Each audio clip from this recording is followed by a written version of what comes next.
Hello friends, November 18, 2024 இன்றைய தங்கம் மற்றும் வெள்ளியின் விலையை பற்றி பார்க்கலாம். முதலில் வெள்ளியின் விலையை பற்றி பார்க்கலாம். இன்று வெள்ளியின் விலையில் எந்த மாற்றமும் இல்லை. 1 கிராம் 99 ரூபாய்க்கும் 10 கிராம் 990 ரூபாய்க்கும் 1 கிலோ 99,000 ரூபாய்க்கும் விற்பனையாகி வருகின்றது. அடுத்து 24 கேரட் ஆபரண தங்கத்தின் விலையை பற்றி பார்க்கலாம். இன்று கிராமிற்கு 60 ரூபாயும் 8 கிராமிற்கு 480 ரூபாயும் அதிகரித்துள்ளது.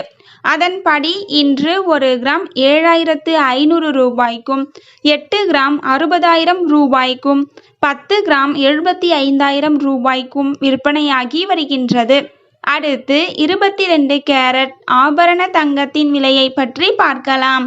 இன்று கிராமிற்கு 60 ரூபாயும் 8 கிராமிற்கு 480 ரூபாயும் அதிகரித்துள்ளது. அதன்படி இன்று 1 கிராம் 6,995 ரூபாய்க்கும் 8 கிராம் 55,960 ரூபாய்க்கும் 10 கிராம் 69,950 ரூபாய்க்கும் விற்பனையாகி வருகின்றது. தேங்க்யூ ஃபார் வாட்சிங்.